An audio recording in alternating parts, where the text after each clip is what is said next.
ये देखते हैं कि मतलब कि रूस और यूक्रेन में इस समय युद्ध चल रहा है। कौन रूस क्या है, यूक्रेन क्या है, और मतलब कि इसमें कौन भारी पड़ेगा, किसको कौन भारी नहीं पड़ेगा, और भारत पे क्या असर पड़ सकता है, दुनिया में पूरी क्या असर पड़ सकता है, पूरा एक तरफ से पूरा समझते हैं। हाँ, पूरा आल टोटल समझेंगे, ध्यान से सुनना, पूरा आल टोटल। पहले हम समझते हैं यूएसएसआर। यूएसएसआर क्या है? पहले मतलब कि रूस में क्रांति हुई थी, तो वहाँ के एक राजा थे लेनिन। तो रूस की क्रांति का जो नायक था लेनिन, उसने यूएसएसआर की स्थापना की थी। यूएसएसआर एक प्रकार की संस्था है, मतलब कि संगठन था, जिसमें 15 देश शामिल थे। ये 15 देश मिलकर पूरा यूएसएसआर का मतलब कि निर्माण करते थे। यूएसएसआर मतलब यूनियन सोवियत सोशलिस्ट रिपब्लिकन, जिसको हिंदी में सोवियत संघ कहते हैं। इसमें 15 देश हैं, जैसे कजाकिस्तान, किर्गिस्तान, तजाकिस्तान, तुर्कमेनिस्तान और Uzbekistan, Georgia, Armenia, Azerbaijan, इस्तोनिया, Latvia, Lithuania, Ukraine, Belarus, Moldova और रूस। 15 देश हो गए, तुम अपना गिनते रहना, ठीक है। समझते हैं, ये यूएसएसआर है, इतना पूरा। इसमें पहले ये जो यूक्रेन था, यूक्रेन 1922 में सोवियत संघ का हिस्सा होया करता था। लेकिन फिर ये क्या हुआ, 1991 में यहाँ सोवियत संघ से क्या हो गया, अलग हो गया। ये अलग होने का कारण कौन था? अलग होने का कारण पूरा कहें हम सीरियस तो कहें अमेरिका इतना मतलब कि कहें कि सगल मतलब कि ऐसे मतलब फूट बोलता रहता है कि हाँ चुंगली यहाँ को वहाँ या लड़ाता रहता है, यही इसका काम ऐसे। तो ये मतलब यहाँ से अलग हो गया था यूक्रेन। लेकिन फिर हुआ क्या, तब तक सही चल रहा था। 2014 तक का सब कुछ सही चल रहा था, बिल्कुल सही चल रहा था, उसमें कोई दिक्कत नहीं हुई थी। लेकिन 2014 में क्या हुआ था कि यूक्रेन ने कहा कि यहाँ से तो अलग हो गए थे। उसके बाद यूक्रेन ने कहा कि हम यूरोपियन कंट्री का हिस्सा बनना चाहते हैं। किसका? यूरोपियन कंट्री क्या है, मतलब कि जो उस साइड में है, जब अमेरिका हो गया, जो बड़े बड़े देश हैं, अमेरिका हो गया, फ्रांस हो गया, जर्मनी हो गई, इटली हो गई, ये सब कहा कि हम यूरोपियन कंट्री का हिस्सा बनना चाहते हैं। तो इससे रूस को गुस्सा लगी, इसने क्या मतलब कि 2015 पे यहाँ क्रीमिया में क्या किया, हमला करके इस पर अपना क्या कर दिया, कब्जा कर लिया। ये है क्रीमिया, समझते हैं, ये सब पूरा क्या है क्रीमिया। इसमें हमला करके इस पर अपना कब्जा कर लिया। इस पर कब्जा करने से रूस को बहुत फायदा हुआ। बहुत फायदा कैसे? ये है इजोव सागर और ये है काला सागर। ये पूरा यहाँ पर लग जाता है काला सागर, ये काला सागर यहाँ पर, और ये पूरा इजोव सागर, ये काला सागर। इसमें पूरा रूस का दबदबा बन गया, पूरा रूस का वर्चस्व हो गया। कैसे? यहाँ जब तक कब्जा नहीं था तो यहाँ तक का अमेरिका की पूरी नौसेना आ जाती थी, जिससे रूस को दिक्कत होती थी। यहाँ पर मतलब कि धमकी देते थे अमेरिका, तो इससे क्या हो गया, रूस का पूरा वर्चस्व बढ़ गया। यहाँ तक का हम समझते हैं। उसके बाद आगे हुआ क्या था कि जब यूक्रेन में एक मतलब कि राजा थे, मतलब कि राजा क्या कहें, राष्ट्रपति थे। राष्ट्रपति का नाम था पेट्रो अनकोई ही ये सारी मतलब कि क्रियाक्रम किए थे कि हम उसमें यूरोपियन कंट्री में शामिल होना चाहते हैं। यही सब उनकी मतलब करा जा रहा है, उन्हीं का था, पेट्रो अनकोई का। यहाँ पर जब कब्जा हो गया तो फिर क्या हो गया, मतलब कि यहाँ तक का जब सब कुछ हो गया था, कब्जा हो गया, तो फिर क्या हो गया, मतलब कि अमेरिका जो थे, अमेरिका जिसमें बड़े बड़े देश आते हैं, जैसे अमेरिका हो गया, फ्रांस हो गया, जर्मनी हो गई, इटली हो गई, इस और भी ऐसे देश हैं, 8 देश इसी तरह से हैं बड़े बड़े, जो मतलब कि पूरी तरह से डेवलप है। ये मतलब G8 में आते हैं। किसमें? G8 में इसमें रूस भी शामिल था। तो अमेरिका ने गुस्सा होकर इसमें रूस को क्या कर दिया, निकाल दिया कि अब तुम G8 में नहीं रहोगे। तो G8 से हो गया G7, इसमें 7 देश बचे, G7 बना। तो G7 ही, तो अमेरिका ने मतलब अमेरिका तो यहाँ तक हो गया। लेकिन फिर जब ये युद्ध हो गया तो उसके बाद ये यूक्रेन मतलब कि बहुत परेशान हो गया। तो यूक्रेन जो था, यूक्रेन ने कहा कि हम समझौता करना चाहते हैं। 2015 में कहा कि हम समझौता करना चाहते हैं। तो एक एग्रीमेंट साइन हुआ, जिसे मिन्स्क एग्रीमेंट कहते हैं। मिन्स्क एग्रीमेंट के तहत ये कहा गया कि अब हम किसी से मतलब हम किसी पर हमला नहीं करेंगे, कोई हम पर हमला नहीं करेगा, कोई हम मतलब कि लड़ेंगे नहीं, समझ रहे कि नहीं। ये एग्रीमेंट साइन हुआ कि हाँ कोई हमला नहीं करेगा। यहाँ तक सब कुछ सही चल रहा था। लेकिन मैटर क्या फंसा? मैटर ये फंसा कि 2017 में यूक्रेन ने कहा हम नाटो का सदस्य बनना चाहते हैं। किसका? नाटो का सदस्य। नाटो क्या है?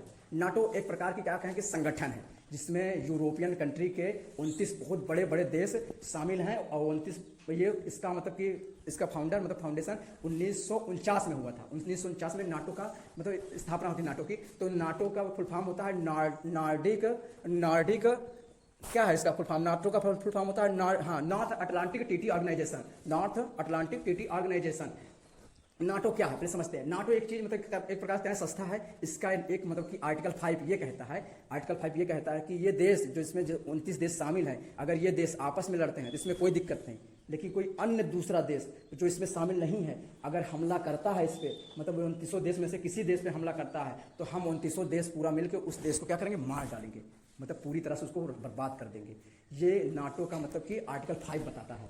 तो आर्टिकल 5 यहाँ तक बताता है कि हम मार डालेंगे। तो 2017 में जब यूक्रेन इसमें शामिल होना चाहता है नाटो में, तुम खुद एक प्रकार से सोचो तो ये क्या है, ये रूस है, रूस की अमेरिका की दुश्मनी चल रही है, रूस अमेरिका की दुश्मनी चल रही है। तो ये यहाँ जब इसमें शामिल हो जाएगा नाटो में, तो अमेरिका की जो सेना है और जो सेना है यहाँ आ जाएगी कि नहीं आ जाएगी? यहाँ बोलो सब बताओ, यहाँ तक आ जाएगी? यहाँ तक जब आ जाएगी तो इससे यहाँ तक समझ लो कि अमेरिका की सेना बैठ गई यहाँ पर आते, और यहाँ पे मान लो अमेरिका की सेना है और एक गोली चला दी किसी रूस के ऊपर, और रूस मतलब इस पे चला दिया किसके, मतलब कि यहाँ यूक्रेन या फिर अमेरिका के ऊपर चला दिया, तो इससे हो गया ना आर्टिकल 5 का उल्लंघन नाटो का। तो इस जब उल्लंघन हो गया तो ये हो गया ना वही कि हाँ 2900 देश मिलकर हम रूस को मार डालेंगे।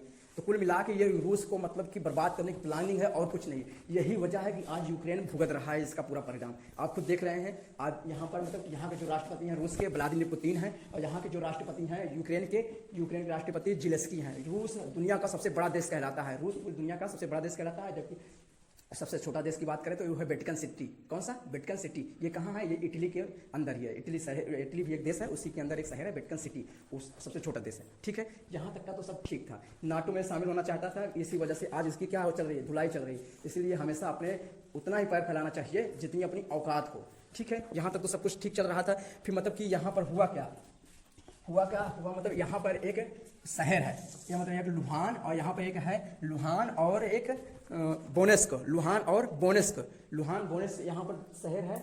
और मतलब कि इसमें आतंकवादी संगठन है। कौन सा? आतंकवादी संगठन। तो यहाँ पर रूस ने मतलब जो आतंकवादी संगठन है इसमें मतलब जो रूस की सेना है, मतलब सेना है, ये भेष बदल कर अपने मतलब कि भेष वर्दी में नहीं, अपनी मतलब इस सादी वर्दी में यहाँ पर घुस गए, लुहान और बोनेस्क में यहाँ पर घुस गई, जिससे मतलब आतंकवादियों के साथ मिलकर मतलब हंगामा खड़ा कर दिया, आतंक मचा दिया, जिससे ये देश क्या कहने लगे, यहाँ पे ये जो इतना करंट यहाँ शहर है ये कहने लगा कि हम अलग देश चाहते हैं। यहाँ पर जो रूस के पास क्या है, अलग देश चाहते हैं। क्या चाहते हैं? अलग देश होना चाहते हैं, यहाँ पर अलग होना चाहते हैं। इतना जो ये रूस के पास में है लुहान और बोनेस्क को, यहाँ पर क्या कहा कि हम अलग होना चाहते हैं। जो यहाँ पर मतलब कि यहाँ पर किसी को राष्ट्रपति बैठा दिया गया, राष्ट्रपति बैठा, और यहाँ पर फिर अमेरिका ने यूएनओ में मैटर ले गया। यूएनओ क्या है पहले समझते हैं। यूएनओ मतलब एक संगठन है, एक संस्था है, जहाँ पर मतलब सारे देश मतलब कि सारे देश के राष्ट्रपति प्रधानमंत्री आ जा सकते हैं। वहाँ पर सारे देश का मतलब समझौता होता है कि हाँ, जैसे कहें ना कि पंचायत घर अपने गाँव में होता है, उसी तरह से यूएनओ पूरे देश का एक संस्था है यूएनओ। समझ रहे नहीं? यूएनओ में आर्टिकल 7 कहता है कि कोई देश किसी देश दूसरे देश पे हमला नहीं करेगा। आर्टिकल 7 ये कहता है कि कोई देश दूसरे देश पे क्या करेगा? हमला नहीं करेगा। तो इससे हो गया मतलब कि यहाँ ये देश इस पर हमला नहीं कर सकता है, ये अगर करता है तो फिर बहुत इसका परिणाम भुगतना पड़ेगा। तो लेकिन मतलब कि रूस ने कहा कि लेकिन एक चीज़ है, इसका मतलब कि यूएनओ कहें तो अमेरिका अपनी कठपुतली बना के रखा है। कठपुतली मतलब अपने इशारे पर नचा रहा है, जैसे चाहे वैसे नचा सकता है। कैसे? यूएनओ को मतलब ये आर्टिकल 7 कहता है, लेकिन उसके साथ ये भी कहता है कि अगर कोई छोटा देश अगर किसी अपने पड़ोसी देश से मदद मांगता है तो वो पड़ोसी देश उसकी मदद के लिए आ सकता है। ये मतलब ये भी है। तो समझ रहे हो इसमें हुआ क्या मतलब नहीं समझे, इसको समझाते हैं। जैसे मान लो यहाँ ये रूस है, रूस ने यहाँ लुहान और बोनेस्क में मतलब कि अलग देश घोषित करवा दिया, और उसके बाद यहाँ पर किसी को प्रधानमंत्री बनवा दिया। और ये तब मतलब रक्षा के लिए आ सकता है जब यहाँ का मतलब कोई प्रधानमंत्री बना दिया, और ये प्रधानमंत्री अपने पड़ोसी देश को एक पत्र लिखे कि आप हमारी सहायता कीजिए। तो यहाँ जिसको प्रधानमंत्री बनाया उसने इनको पत्र लिख दिया कि आप हमारी क्या कीजिए, सहायता कीजिए। तो फिर ये ना इनकी सहायता के लिए जो मिलिट्री आएगी उसे हमला नहीं कहते, उसे स्पेशल मिलिट्री फोर्स कहते हैं। क्या कहते हैं? Special military force. कैसे? नहीं समझे? मतलब कि जब कोई देश को पत्र लिखेगा पड़ोसी देश को तो वो उसके मतलब सहायता के लिए आ सकता है। ठीक है, यही चीज़ है। मतलब यहाँ लुहान और बोनेस्क अलग होना चाहता है यूक्रेन से, इतना तक ठीक है। यहाँ तक का देखो, यही चीज़ अमेरिका ने इसका मतलब फ़ायदा उठा रहा था अभी तक का। अमेरिका यही चीज़ सीरिया में किया था, अमेरिका ने यही चीज़ अफगानिस्तान में किया था, अमेरिका ही यही चीज़ मतलब ईरान में किया था, अमेरिका है यही चीज़ कोरिया में किया था, यही चीज़ मिस्र में किया था। अमेरिका सगल मतलब यही चीज़ का फ़ायदा उठाकर सगल हमला करवाए, इसी तरह से सेम ऐसे प्रोसेस से। ठीक है, पत्र लिखवा कर ऐसे सेम। मतलब कि हम एक बात समझ नहीं आती कि अमेरिका करे तो रास लीला, हम करें तो करेक्टर ढीला। इसका क्या अर्थ निकलता है? तो वही बात है, हम समझते हैं। जो रूस है, रूस मतलब कि चाइना के यहाँ अभी ओलंपिक चल रहा था, विंटर ओलंपिक चल रहा था। तो जो रूस के मतलब राष्ट्रपति हैं, प्रेसिडेंट हैं व्लादिमीर पुतिन, गए थे मतलब वहाँ मतलब उनके स्पेशल गेस्ट बनके, चीफ गेस्ट बनके। तो चीफ गेस्ट के रूप में जब वहाँ गए थे तो मतलब ये कह दिया कि ताइवान चीन का हिस्सा, ताइवान जो यहाँ ताइवान चीन का हिस्सा है, ताइवान जो चीन का हिस्सा नहीं है। हाँ समझो नहीं, ताइवान चीन का हिस्सा है। और फिर उसके बाद ये उनका विंटर ओलंपिक जो चाइना में था वो खत्म हुआ था किस तारीख को? वो खत्म हुआ था हमारे हिसाब से शायद 20 तारीख को। क्या? हाँ 20 तारीख को शायद खत्म हुआ था विंटर ओलंपिक। 20 तारीख को खत्म हुआ था। उसके बाद 21 को 2 देशों की मतलब घोषणा कर दी कि ये 2 देश आज़ाद। 2 देश मतलब कौन? ये लुहान और बोनेस्क। मतलब समझो, मतलब पुतिन का दिमाग समझो कि 20 को वहाँ से लौटे और 21 को ये घोषणा कर दिए कि ये क्या है, अब आज़ाद देश है, आज़ाद कंट्री है, ये दोनों आज़ाद बन गए, अपना स्वतंत्र हो गए हैं। 21 को अब 22 को ही क्या करा, पत्र लिख दिए, जो यहाँ जिसको प्रधानमंत्री बनाए थे वो 22 को ही पत्र लिख दिए। 21 को आज़ाद हुआ, मतलब आज़ाद घोषित, और 22 को ही पत्र, और 23 को ही रूस इस पर हमला, 23 को ही इस पर रूस हमला कर दिए। यही हुआ यहाँ पर, मतलब ये रूस क्या हुआ, हमला हो गया, यहाँ पर हमला हो गया। फिर उसके बाद क्या चलते हैं, देखो यूक्रेन, रूस ये नहीं चाहता कि हम हमला करें, लेकिन देखो रूस का मतलब जो यूक्रेन था इसका ही हिस्सा होया करता था, लेकिन रूस मजबूरन इस पर हमला कर रहा है। हाँ, मजबूरन कैसे हमला कर रहा है, अगर आज अगर यूक्रेन आंसू नहीं बहाया तो समझ लो कल रूस को खून के आंसू बहाने पड़ेंगे। कैसे, नहीं समझे, यहाँ पूरी सेना यूक्रेन में यही की सिरहाने, पूरी अमेरिका की सेना यहाँ बस जाएगी, 2900 देश की पूरी सेना आके बस जाएगी। थोड़ा सा भी मैटर हुआ न कि पूरे रूस को ख़त्म कर देंगे। तो जाहिर सी बात है ना कि ये मतलब कि साजिश ही रची जा रही है। तो यही चीज़ है, मतलब कि अपने देश को बचाने के लिए, रूस को बचाने के लिए यूक्रेन पे हमला करना पड़ा। नाटो में शामिल होने का मतलब यही कि हाँ, इनको बर्बाद करने का पूरा फुल प्लान है। समझ रहे हैं, यहाँ तक का तो ये ठीक रहा, यहाँ तक का सब कुछ सही चल रहा है। लेकिन फिर भी मतलब आप विश्वास नहीं मानेंगे कि जो रूस है, यूक्रेन में अपना इतना मतलब व्यापार किया था, इतना मतलब उसको डेवलप किया था कि पूछो ना। वहाँ पर मतलब कि जो चेरनोबिल परमाणु घटना हुई थी, जो सिटी है उसको डेवलपमेंट करने में किसका हाथ था, रूस का। जो वहाँ पानी वाली जहाज़ें बनती है वो आज कहाँ बनती थी, वहाँ यूक्रेन में। कहाँ बनती है, यूक्रेन में। और मतलब कि जो जहाज़ें बनती है, मिग्रेट वगैरह जो जहाज़ें बनती है कहाँ बनती है, सब यूक्रेन में बनती है, सब बनती थी। लेकिन आज जब युद्ध के समय में सब यूक्रेन के जो साइंटिस्ट है, वैज्ञानिक, तो ये भूल गए जहाज़ ही बनाना, कि हाँ कैसे जहाज़ बनती है। तुर्की से मांग रहे हैं कि हमको जहाज़ दे दो, तुर्की से। ये देखो ये हालत हो गई है यूक्रेन की।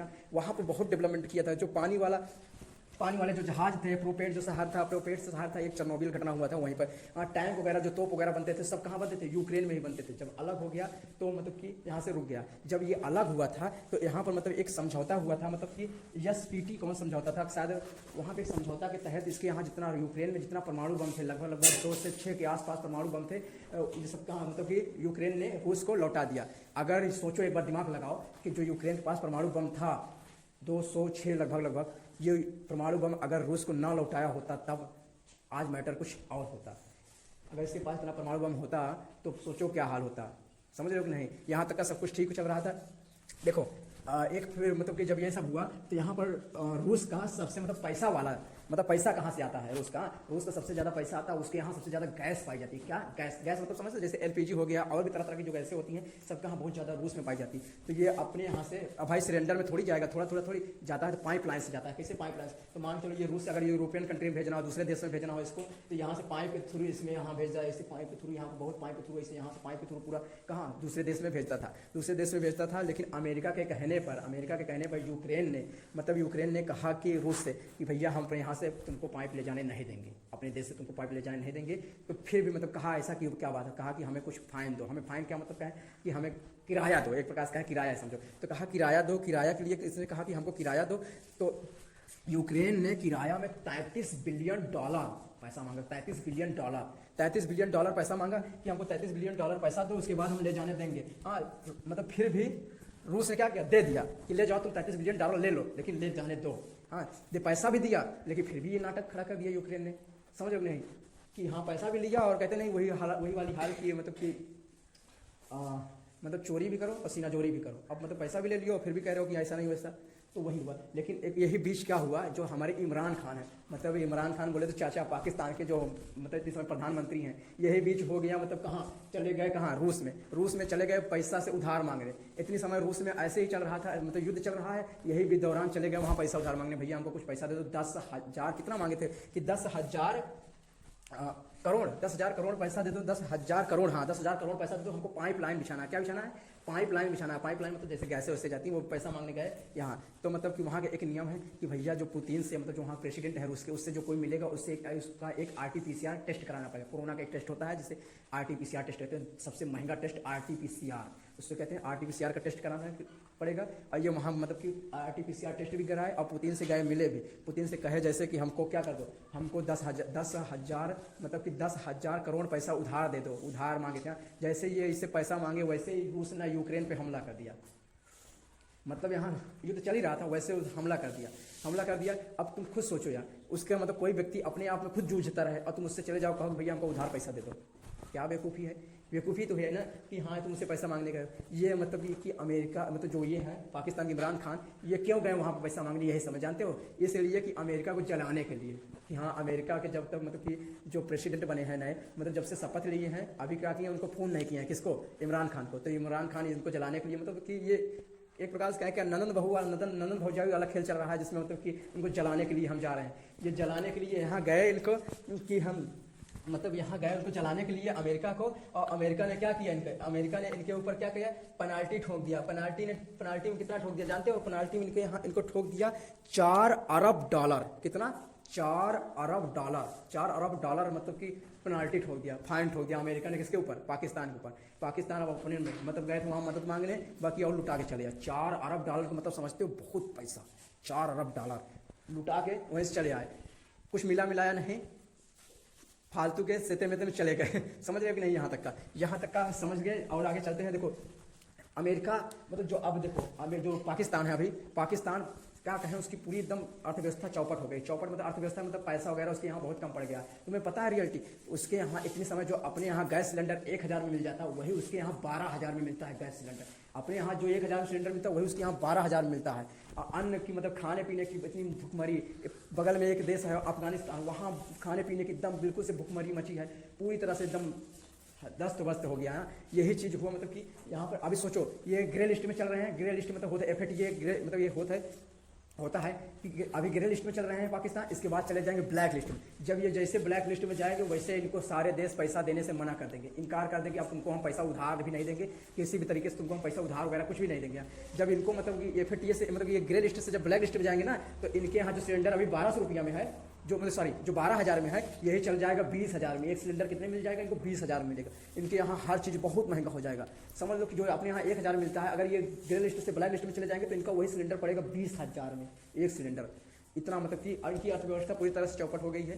क्या करें, ये पढ़ाई लिखाई करते नहीं है सब लोग, ऐसे अपने आप में लड़ते रहते हैं हमेशा। जब देखो तो यही होगा इनका हाल, यही होता है और कुछ नहीं।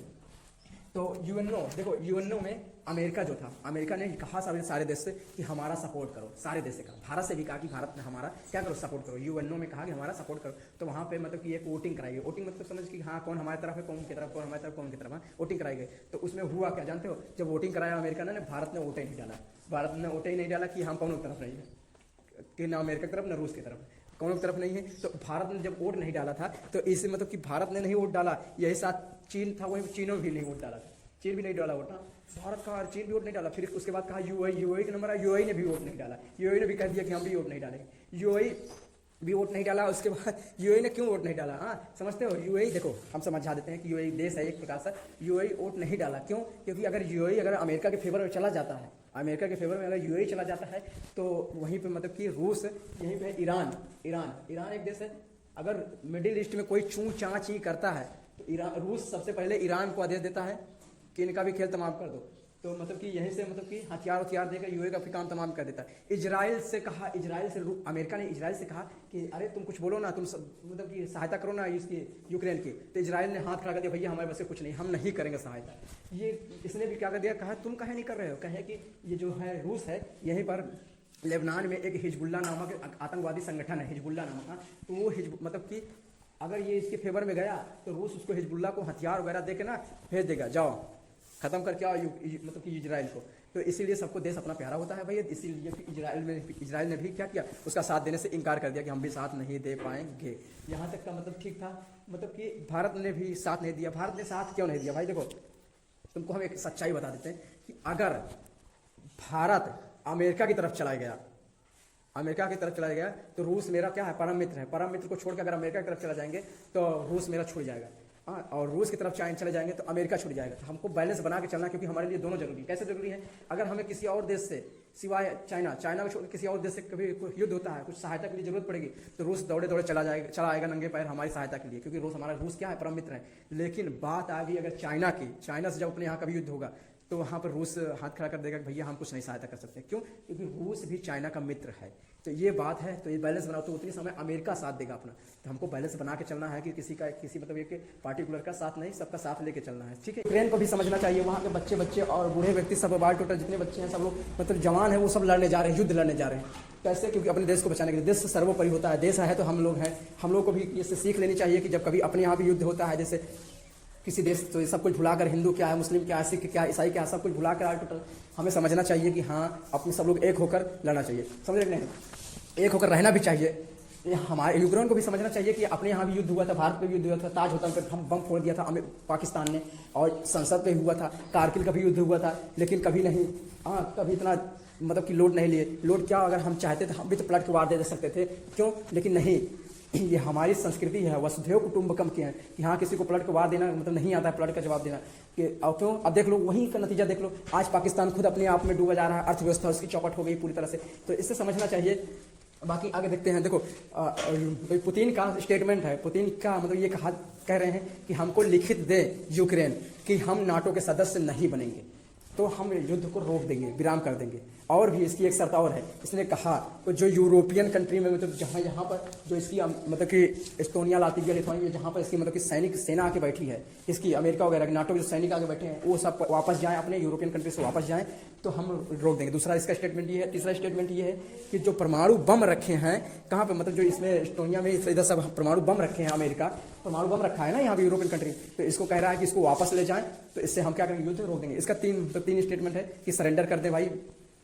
तो लेकिन जेलेंस्की इस पे मान नहीं रहे हैं, लेकिन फिर भी मान जाएंगे जल्दी ही, क्योंकि तब तक रूस के आगे टिक पाएंगे। लेकिन रूस के लिए भी ये खतरा है भाई, अगर ज़्यादा दिन युद्ध चलता रहेगा तो रूस को भी दिक्कत हो सकती है, दिक्कत झेलनी पड़ सकती है। क्योंकि जानते हो एक दिन में कम से कम अरबों पैसा खर्चा हो जा रहा है, अरबों पैसा खर्चा हो जा रहा है, समझ लो रूस का। तो इससे भी नुकसान है, हानि भी है, सब कुछ है। देखो इससे भारत पे क्या असर पड़ेगा। अब भारत की बात कर लेते हैं कि इससे भारत पे क्या असर पड़ेगा। भारत में जो बहुत गहरा असर पड़ सकता है युद्ध के नतीजे की वजह से। क्यों, कैसे? देखो इतनी समय जो मतलब रिफाइंड तेल वगैरह आते हैं, ये बहुत ज़्यादा कहाँ, रूस में पाया जाता है। रूस से रिफाइंड वगैरह बहुत ज़्यादा आता है, तो रिफाइंड वगैरह बहुत महंगा हो सकता है भाई, क्योंकि इतनी समय युद्ध चल रहा है तो वहाँ से आ नहीं सकता। रिफाइंड वगैरह कितना क्या हो सकता है, बहुत महंगा हो सकता है। पेट्रोल भी कहाँ से आता है, रूस वगैरह से ज़्यादातर। रूस हो गया, ईरान हो गया और यह यूएई हो गया, यही 3 देश में ज़्यादा पेट्रोल वगैरह पाए जाते हैं। तो यहाँ बैलेंस बनाने के लिए तो पेट्रोल अपने यहाँ महंगा हो सकता है। पेट्रोल जा सकता है 110 से 115 के आसपास जा सकता है। और भी जो है जैसे दवाइयाँ होगी, दवाइयाँ यूक्रेन को महंगी पड़ेगी, दवाइयाँ अपने यहाँ बनती हैं तो दवाइयाँ भेजने के लिए दिक्कत हो जाएगा, तो मतलब कि यूक्रेन को दवाइयाँ महंगी पड़ सकती हैं। और भी जैसे गेहूँ हो गया, देखो गेहूँ तो रूस के ऊपर यहाँ भी बहुत होता है, लेकिन अपने यहाँ भी बहुत गेहूँ होता है। तो ये मौका है कि यहाँ से बाहर नहीं जा सकता है, तो अपने यहाँ मौका है, एक मौका गोल्डन चांस है कि चाहे तो हम गेहूँ वगैरह को अच्छे दाम पे बेच सकते हैं, रूस वगैरह में, यूक्रेन वगैरह में, जहाँ पे भाई दिक्कत है बेच सकते हैं, है ना। ये गैस सारा कुछ वहीं से आता है, तो अपने यहाँ गैस भी महंगा हो सकता है। गैस का दाम हो सकता है 1000 से 1200 रुपया जा सकता है, हो सकता है इतना कि हो सकता है। देखो रूस मतलब सोने का भंडार बहुत रख लिया है कि भविष्य में मतलब कि हमको जरूरत पड़ेगी तो बेचकर हम पैसा ला सकते हैं अपनी अर्थव्यवस्था को बनाने के लिए।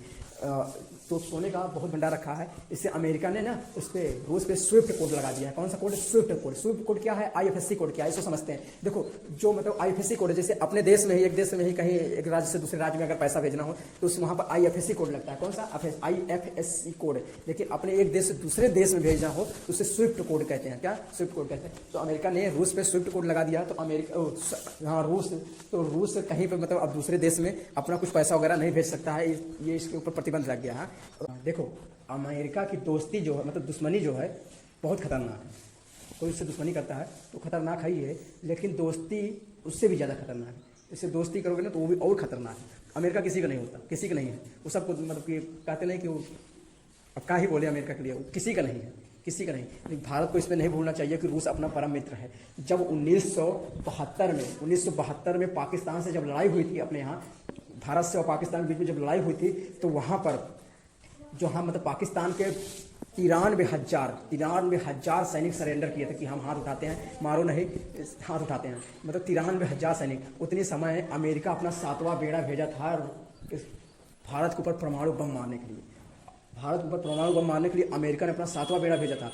तब भारत ने अपने रूस से मदद मांगी कि हमारी सहायता करो, तो उतनी समय रूस ने अपना 40वां बेड़ा भेजा था कि जाओ तुम मदद करो। तो भारत के सामने आके खड़ा हो गया कि हम तुम्हारी रक्षा के लिए तैयार हैं, तुम डरो नहीं, तुम डटो वहीं, चिंता ना करो, हम हैं तुम्हारे साथ। तो उतनी समय हमें भूलना नहीं चाहिए कि 1972 में रूस ने हमारी सहायता की थी। वो अमेरिका ने आया था कि हमारे ऊपर क्या परमाणु बम फोड़ने, 7वां बेड़ा लेकर। 1965 में जब अपने यहाँ अकाल पड़ गया था, मतलब खाने पीने की किल्लत पड़ गई थी, तो उसी समय अमेरिका ने ना सुअर को खाने वाला चावल दिया था, गेहूँ दिया था। सुअर, जो सुअर को खाया जाता है ना, वो भारत को दिया था खाने के लिए। सोचो वो अमेरिका है। हाँ, वही अमेरिका जब 1998 में परमाणु परीक्षण किया गया था, परमाणु परीक्षण अटल बिहारी और APJ अब्दुल कलाम के द्वारा जब परमाणु परीक्षण किया गया था 1998 में, तो अमेरिका ने रोक लगाया कि हम रोक लगा रहे हैं, मतलब रोका था कि तुम परमाणु परीक्षण नहीं कर सकते हो। लेकिन फिर भी ने अटल बिहारी वाजपेयी ने परीक्षण किया था।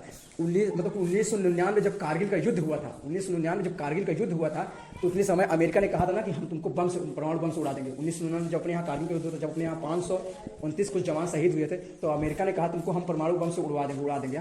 तो अटल बिहारी वाजपेयी इतने बहादुर थे, उनका स्टेटमेंट ये था कि हम हिंदुस्तान खोने के लिए तैयार हैं, आधा हिंदुस्तान खोने के लिए तैयार हैं, लेकिन पाकिस्तान सुबह का सूरज नहीं देख पाएगा, पाकिस्तान को हम उड़ा देंगे। तब अमेरिका ने पीछे हटा था कितने समय। भारत को नहीं भूलना चाहिए कि रूस अपने जितने हथियार हो गए, S-400, S-14 है, 400 है, सारे हथियार मतलब कि हमारे यहाँ रूस से आते हैं। हमको आज भी राइफल की जरूरत पड़ती है तो रूस देता है, आज भी टैंक की जरूरत पड़ती है तो रूस देता है, मतलब एयरक्राफ्ट की जरूरत पड़ती है तो रूस देता है, मिसाइल की जरूरत पड़ती है तो रूस देता है। हमारे यहाँ जब क्राइन इंजन की जरूरत थी तो रूस ने मदद किया था, रूस ने अपना इंजन दिया था। और भी जब मतलब कोई भी जहाज, कोई भी जरूरत होती है तो रूस खड़ा होता है। हमें हर चीज़ को बैलेंस बना के रखना चाहिए। चलिए, ये समझ गए होंगे जहाँ तक का आप लोग सभी लोग, बस कहाँ भारत को क्या करना चाहिए, क्या नहीं करना चाहिए। भारत के इतने समय राष्ट्रपति मतलब प्रधानमंत्री हैं नरेंद्र मोदी जी, इतने समझदार हैं कि क्या करना चाहिए क्या नहीं। बाकी ठीक है, थैंक यू सो मच, जय हिंद।